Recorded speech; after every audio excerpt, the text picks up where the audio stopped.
Hey everybody, thanks for checking out this painting. This is a family grid portrait oil painting. So what I'm doing right here, I've got my grid on my 16 by 20 canvas and I'm just sketching out my contours for my painting. And now I'm doing an acrylic underpainting.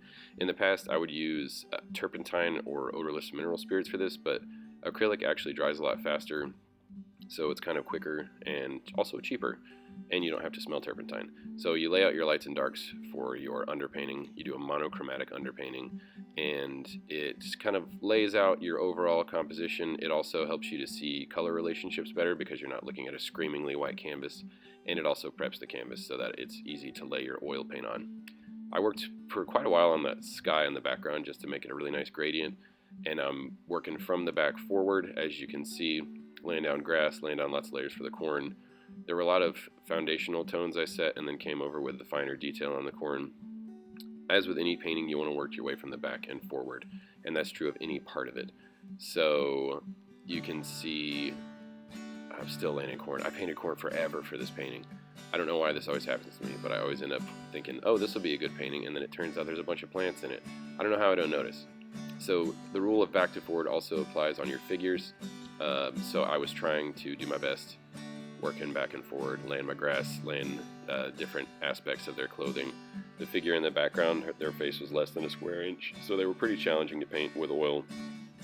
This figure is my wife, and this gave me the most frustration of this painting because it was my wife, so it had to be at least passable, otherwise I was going to throw the entire painting in the trash. I took a really long time on this face. You really have to build layers for a long time, and that's the convenient part of oil, is that you can always change it up. You can add more of whatever hue you need, but at the same time it does still mix with what's underneath it, so you can end up overworking things and it being even more challenging to get it to a state where you like it.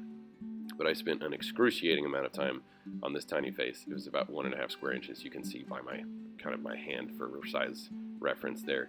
Eventually I realized that her hair was too big and so I kind of painted it down, but I did my best to match with this guy. But I'd spent so long making the gradient perfect that unfortunately, you can see it in the background, I was so frustrated with this that I almost turned this painting abstract. I was just gonna like make her head like a strawberry or a mango or something, just to be like, whatever, it's an abstract painting instead of, or it's a surreal painting instead of a pseudo-realistic one. Anyway, I eventually got it to where I felt it was passable, so then I was able to move on to the other parts of the painting. Now I am painting my son's shirt. I really enjoyed laying down the hues there. I also really love painting stripes on shirts for some reason. I don't know what it is about stripes on fabric, but it's meticulous but cathartic at the same time. You have to be cautious.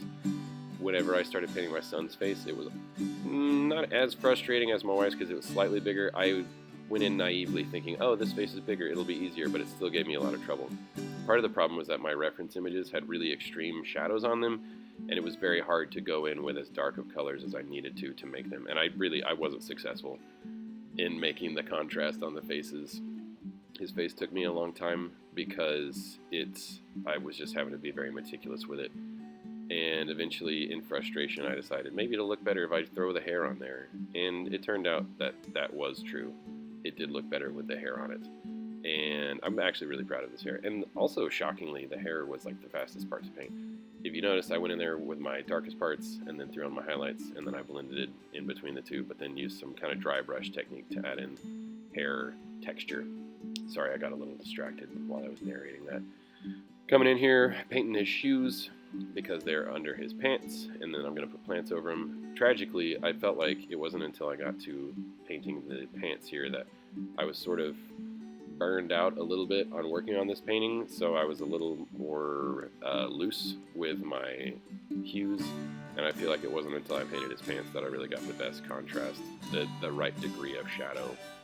So, I don't know, if I had it all to do over again, goodness gracious, sometimes you just gotta dive in and do the thing, you know.